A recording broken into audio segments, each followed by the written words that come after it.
Sí, sí, claro que nos dejó cosas positivas. El convencimiento, por lo pronto, de que las Malvinas son argentinas y que tenemos que seguir luchando desde el lugar que estemos por recuperar las Islas Malvinas. De lo contrario, vamos a perder la Antártida, vamos a perder el pasaje bioceánico, el mar austral, la riqueza histícola, el petróleo que hay posibilidades de extraer, y también perdemos nuestra dignidad, que en definitiva sería lo peor, perder la dignidad como nación y aceptar esta afrenta de los ingleses que nos usurparon en 1833 y sin fundamentos de ninguna naturaleza se niegan a devolver. Creo que de una gesta tan traumática, hablando de la guerra, hay muchas cosas positivas y hay que darle vuelta al tema. En realidad lo que generó esta guerra es confianza en todos los argentinos y en todos los que participamos de seguir adelante con esta bandera, que es la de no olvidarse de que las Malvinas son argentinas, transmitirlo de generación en generación y mantenerlo vivo siempre.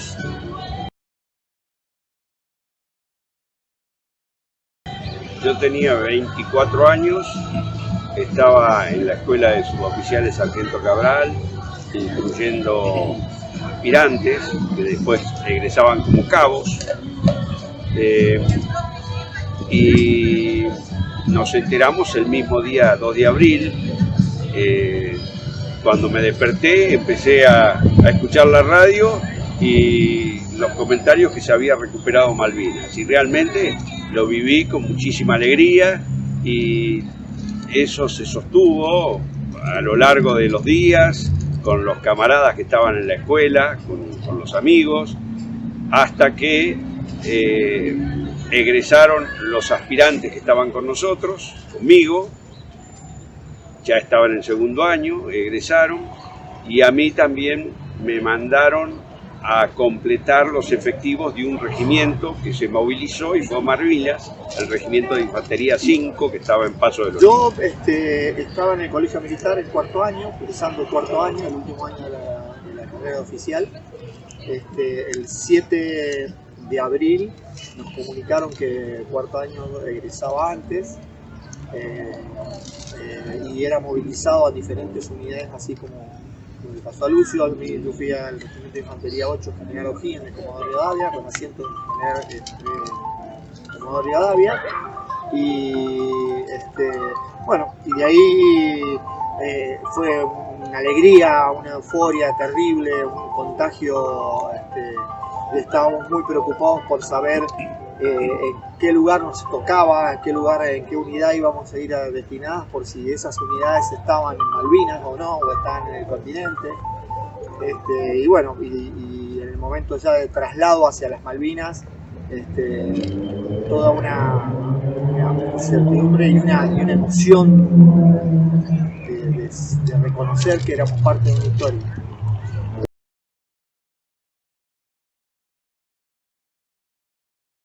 Yo era jefe de una sección de tiradores, tenía 50 hombres a cargo, y en el lugar donde estuve, en Puerto Howard, ocupé un sector, un punto fuerte se llama, del terreno, el que teníamos que defender para cuando los ingleses llegaran. Y bueno, obviamente cuidar esa parte del terreno y cuidar a mi gente. Exacto.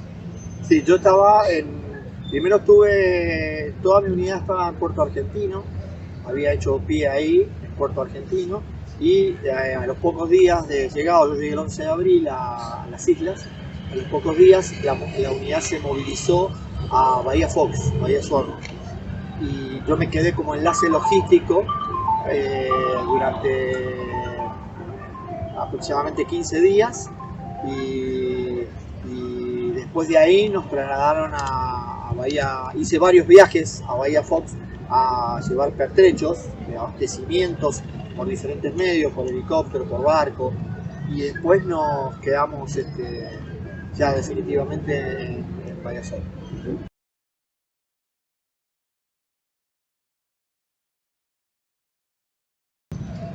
Bueno, nos pone orgullosos, por lo pronto, que el enemigo hable bien de nosotros. muchos de los comandantes y los soldados de otros niveles, cuadros, han hablado bien del soldado argentino, sea por la gente de mar, de los pilotos de la Fuerza Aérea, o la gente que combatió en Monte London, en Harriet, en Dos Hermanas, etc. Realmente nos pone muy orgullosos saber eso, que pensaron eso. Realmente ellos dicen que encontraron una resistencia que no la imaginaban, y los argentinos combatían hasta agotar la munición, porque lo hacíamos con la pasión de defender nuestro suelo. Ellos en realidad combatían como mercenarios, les pagaban los fines de semana el doble cuando estaban en combate. A nosotros absolutamente combatíamos por amor a la patria, y hoy malvinizamos por amor a la patria. Sí, yo me siento muy orgulloso de escuchar esas opiniones de los ingleses. Acá hay un punto cultural y importante a tener en cuenta. Nosotros tenemos soldados de 18 años, soldados que en algunos casos tenían poca instrucción, soldados que no sabían que iban a Malvinas y se encontraron de repente en Malvinas, contagiados también como todos de ser parte de la historia, de ser protagonistas en la recuperación de las islas, y eso sería un punto a estudiar en la historia de las reacciones de los seres humanos, en ver cómo puede ser que soldados de 18 años, que aparentemente eran civiles y estaban combatiendo de un día para el otro, no abandonaban las armas y se retiraban y se iban huían. Ningún soldado huía, todos los soldados combatían como tenían que combatir hasta las últimas consecuencias, como dice Lucio, hasta agotar todas las municiones, contra un ejército mucho mejor preparado, con más adultos en su edad, más preparados en sus equipos, y sin embargo eso no fue tomado en cuenta por los soldados. Los soldados combatieron por honor, eso lo tomaron en cuenta. A ellos los promovía el honor, la satisfacción de ser argentinos, la responsabilidad de defender lo que eran ellos, convencidos de que eso era nuestro. Es una reacción que yo hoy me saco el sombrero y pienso en estos chicos de 18 años, lo que han enseñado a todas sus camadas, a todas sus familias, de lo que puede dar un argentino. No sé si los ingleses con 18 años y sin sueldo hubiesen combatido de la misma manera que combatimos nosotros.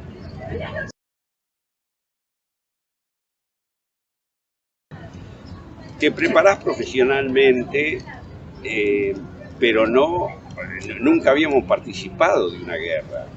Así que realmente desde ese punto de vista fue todo nuevo para nosotros.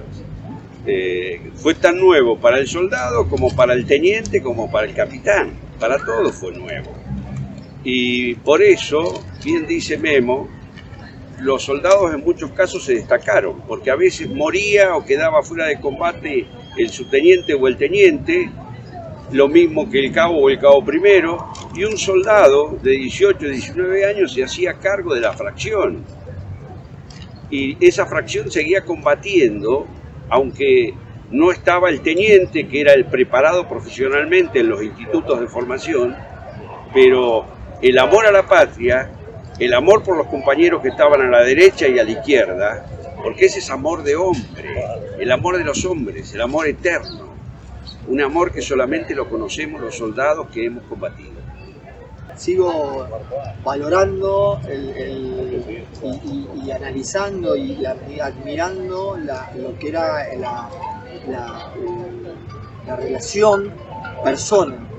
O sea, dentro de un conflicto, el valor, más allá de lo histórico, más allá de lo geográfico, más allá de lo que sabemos todos, de lo que fue un conflicto, la reacción de ser humano que tuvo este soldado de 18 años ante cada punto adverso que le tocó vivir en esta guerra.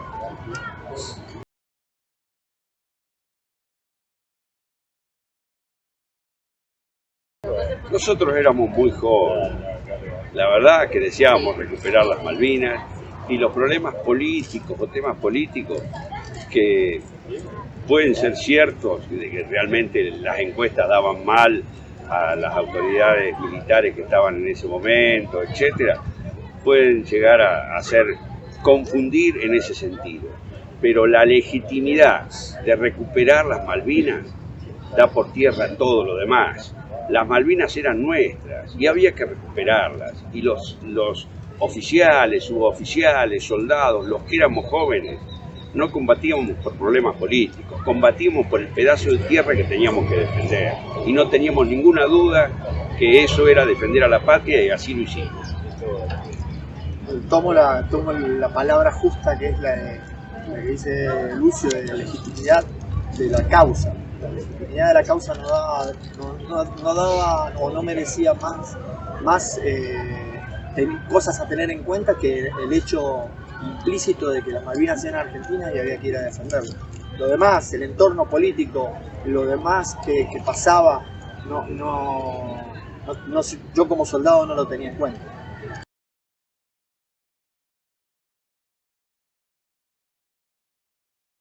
Yo el peor momento que tengo de la guerra es la rendición. Es el momento que sentís vergüenza, que sentís frustración y que la llevas hasta hoy. Porque eso te produce un gran dolor y estoy seguro que compartimos con Memo y con la mayoría de los soldados que nos hubiera gustado retener las islas o si no hasta morir en ellas. Y hoy sentimos un poco de vergüenza de que hay 649 muertos en las islas y bueno, nosotros todo lo que podemos hacer en este momento es malvinizar. Eso como lo negativo, digamos, lo que me frustró, lo que aún me duele. Y como positivo, que me enteré cuando estaba allá que nació mi segunda hija, lo cual me produjo una gran alegría. Y yo comparto con el momento más crudo, fue el momento de los tomados prisioneros, toda la parte de la requisa, del cachero, de los traslados, de las maniobras. Fue un momento vejante, con una pena y un luto terrible, tener que llevar adelante y soportar más todavía de lo que pensábamos que se terminaba la guerra y se terminaba, pero no era así. Y después momentos buenos y positivos hay muchos, hay anécdotas, muchísimas, infinidad. Yo tengo una anécdota por ahí que el grupo de soldados tenía 60 soldados a cargo y a los soldados había que divertirlos, que moverlos cuando había ese periodo de luz que era corto. Había que tratar de mover la cabeza, de buscar actividades, de divertirse, de tratar de sacarlos de lo que es la presión del bombardeo de la noche, de la muerte de mañana, de que uno convive y baila con la muerte y aprende a vivir con la muerte.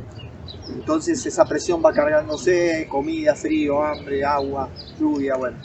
Y me acuerdo que entre tantas cosas que hacíamos de tirar piedra, de a ver quién tiraba la latita, siempre aparecía la pelota de trapo y conseguí unos papeles muy especiales que había allá, que eran unos papeles que eran como una carta, una hoja 4, que vos podías escribir en toda la hoja, después la doblabas y te quedaba un dorso donde podías poner el remitente. Hoy en día que trabajamos con el WhatsApp y escribimos permanentemente, es muy dinámico, muy rápido y casi hasta le escribís a un tipo pero ya estás pensando en lo que le vas a escribir al otro, es en medio que no es personalizado. Cuando vos escribís una carta, te enfrascás, vas pensando lo que vas a escribir y te comunicás directamente con al que le estás escribiendo. Pero lo pensás mucho y es un microclima que se crea, que es bueno para tener en cuenta que eran soldados que no sabía la familia dónde estaban. No había comunicaciones celulares ni nada, no había forma de avisarles. Ellos estaban ahí y nadie sabía de su familia dónde estaban. Entonces teníamos soldados correntinos y cordobeses y entonces conseguimos esos papeles, los bilomes y empezamos a hacer cartas. Bueno, actividad de hoy, vamos, hagamos cartas, dale, escribile al que quiera. Entonces cada uno se iba enfrascando en su carta. había 5 o 6 soldados santiagueños que estaban muy negados con la actividad, no querían hacer nada, que esto, que no. Y resulta que era que los soldados no sabían leer ni escribir. Entonces le pusimos un soldado ladero al lado y el santiagueño le contaba lo que le quería decir a la mamá. Y el soldado le iba escribiendo la carta. Esas cartas, ya esto fue posterior al 1 de mayo, ¿no? Estábamos aislados como ellos también, no había contacto aéreo, no había forma, esas cartas no iban a llegar nunca. Agarramos las cartas, las pusimos en una bolsa, me la guardé en el pozo de sol. Cuando hubo un día que hubo alto fuego, donde los buques hospital se juntaron en alta mar y intercambiaron heridos, bajaron un helicóptero en Darwin, en Mayazorro, a llevarse los heridos nuestros. Cuando vi el helicóptero, estaba como a 2 kilómetros. Cuando vi el helicóptero, agarré la bolsa de cartas y salí corriendo para donde estaba el helicóptero. Al llegar al helicóptero, el piloto nunca se bajaba del helicóptero, en movimiento, y las palas. Y no se escuchaba nada de lo que yo le hablaba. Le golpeo la ventana y al flaco y le muestro la bolsa. Y saco las cartas y le digo, y el flaco me dice, no, el piloto me dice, no, esto no... No más carga. No, es imposible, es algo inviable. ¿A dónde la vamos a mandar? ¿Quién se las voy a llevar? ¿Cómo lo voy a hacer? Y yo insistía y le decía que era nuestra esperanza. No importaba si llegaban o no llegaban. Nosotros sabíamos que las habíamos mandado y de alguna manera las habíamos mandado. Hace 7 años atrás, yo le escribí una carta a un maestro mío de primer grado. Y hace 7, 8 años, un poco más por ahí, mi maestro publicó la carta en Facebook. Yo no sabía que le había llegado la carta. Yo me había desentendido de eso y me había olvidado. Y el maestro tuvo la valentía, ¿no? de publicar su carta para todos lados. Y casi me muero. Así que fue una sensación muy fuerte. Y como esas anécdotas hay más, te puedo mostrar compañerismo, derroche de compañerismo entre los soldados camaradas, cuidándose unos a otros. No sé, un día recorro un pozo de zorro y me encuentro 2 soldados haciendo fideos. Y comíamos una vez al día caldo. Y los tipos estaban haciendo fideos. Entonces digo, ¿pero ¿de dónde le largaron? ¿Dónde consiguieron esto? Y entonces los soldados nos cuentan que en toda guerra hay inmediatamente lo primero que aparece es el mercado negro. 2 cigarrillos por un caramelo por una naranja. Bueno, estos tipos habían conseguido como a 2 kilómetros, se habían escapado y se habían ido a cambiar cosas y habían conseguido harina. En Bahía Fox había un asentamiento de 4 casas Kelper. De las 4 casas que había ahí, estaban ocupadas, los Kelper estaban ahí, vivían. Entre las 4 casas esas había una casa que era de un matrimonio chileno. Y tenía un gallinero. Y le habían robado los huevos a la gallina de los chilenos. Y se habían hecho los fideos, pero no fideos para ellos, fideos para todos los 60 que estábamos.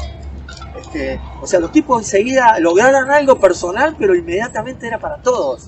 Comíamos, no comía nadie, implícitamente, sin tener necesidad de aclarar nada.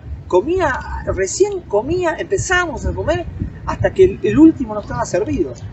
Y te estoy hablando de que estábamos asentados a 1,5 kilómetros donde no llegaba el camión y había que ir con los cilindros de racionamiento para llevar, que llegaba el caldo frío con grasa y 2 pedazos de carne al que le tocaba, y todo el mundo parado mirando a ver quién era el que necesitaba algo, a quién era el que había que auxiliar, un espíritu de cuerpo implícito en la naturaleza del argentino, que eso es lo que yo rescato en toda esta gesta como un hecho muy positivo.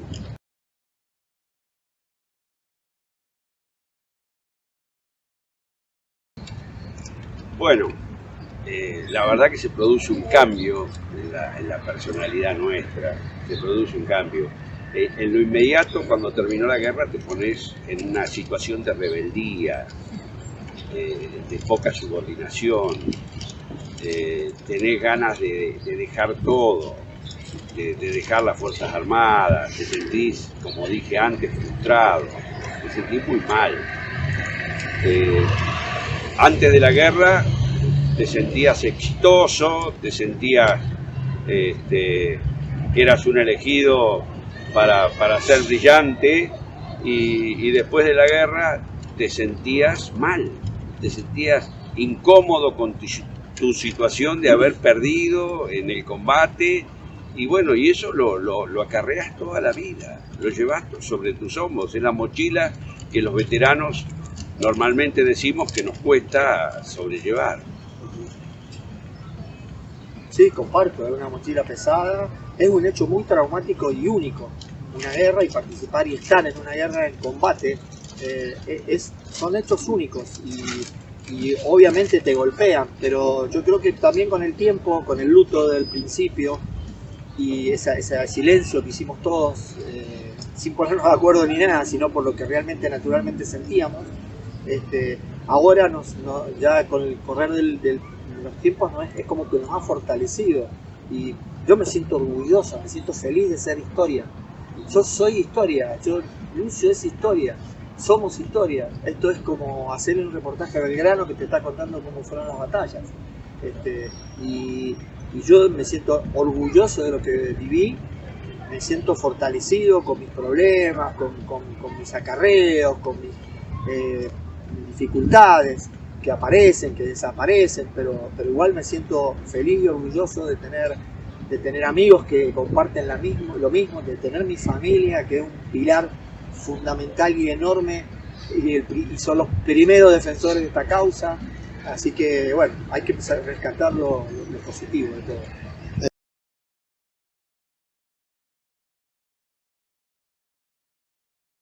Sí, lo sentimos como una obligación. Y tomo acá del memo una de las frases que recién decía, que nos ha sido curativo esto de malvinizar, porque cuando volvimos de la guerra, la verdad que se nos ocultó las fuerzas políticas, las Fuerzas Armadas. Durante años no se habló del tema Malvinas nunca más. Y luego muy de a poquito, comenzamos a integrar asociaciones, a hablar entre nosotros, y eso nos hizo muchísimo bien. Lloramos, nos abrazamos, comimos asados, tomamos vinos, y realmente sentimos que cada veterano es un hermano. Yo coincido 100% en lo que dice Lucio, la verdad que eso. Y una vez fui a un asado y había un grupo de gente que bueno, estaba ahí en el asado, y algunos sabían que yo era excombatiente de Malvinas. Y así como de costadito escuché un comentario de un muchacho que estaba ahí, que estaba con nosotros, y dice, de cómo un tipo grande habla de Malvinas y se pone a llorar, y viste como no concibiendo las emociones, ¿no? Y en el día a día, el día de hoy, yo hablo con los chicos y a mí se me corta la garganta, porque realmente lo sigo sintiendo, esas emociones, sigo sintiendo ese sentimiento. Me preocuparía si estaría fresquito hablando como si fuera un hecho más. O sea, me siento vivo con esas emociones que siento. Me doy cuenta de que esto vale, que es lo que quiero, que es lo que siento, que lo defendí convencidísimo de lo que hice, y que lo volvería a hacer sin ninguna duda.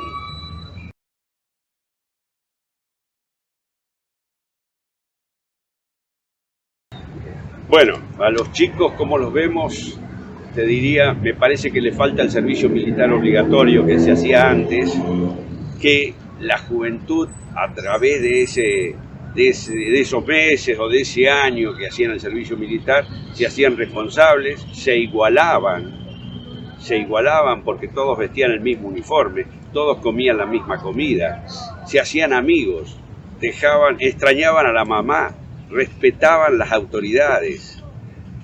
Es decir que eso ha cambiado absolutamente de la época que nosotros fuimos a la guerra al presente. Los chicos hoy de 18 años muchísimos ni estudian ni trabajan. Y la verdad que ojalá esto se pueda reencauzar de alguna manera, pero hoy por hoy estamos complicados. Y a nosotros, desde el lugar que nos toca, vamos a seguir malvinizando y luchando por la recuperación de las Malvinas, que estamos convencidos de que pertenecen al territorio argentino. Gracias, Luis. Yo en los jóvenes, yo trabajo mucho con chicos, ¿no? Con adultos, con jóvenes, con adolescentes.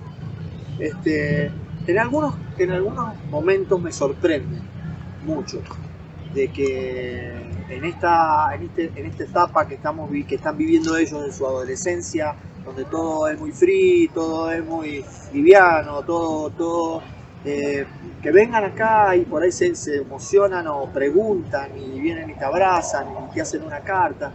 Es como que de alguna manera en ese momento hay algo como que alguno los toca y ellos sienten esas cosas. Yo vivo un microclima porque todos los chicos que me conocen y familia son pro causa, así que me quieren y saben de Malvinas y saben que yo estuve luchando en las Islas Malvinas y bueno, reconocen todo ese estado. Pero a veces me sorprenden los adolescentes y entiendo, como dice yo también, bueno, hay que ver los cambios dinámicos. El país que en ese momento nosotros no nos imaginábamos, este país, no teníamos ni idea de lo que iba a pasar, lo que iba a existir. Y ahora, ¿qué sería querer? ¿Qué sería que anden todos, no sé, todos con la bandera argentina caminando por la calle?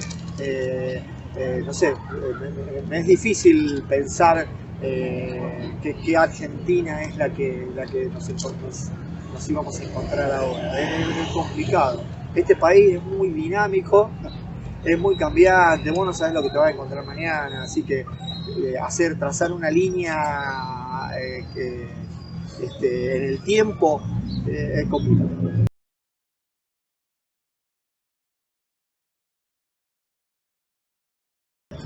No, estamos agradecidos de la vida, de estar vivos, de poder trabajar por Malvinas, de ver a esta señorita, por ejemplo, que hace media hora que está con el gráfico ese, que seguramente nos quiere regalar a nosotros, nos llena de orgullo, quiere que se lo firmemos, y realmente eso nos emociona y nos da fe, como decía Memo, en que hay juventud que tiene ganas de cambiar el país.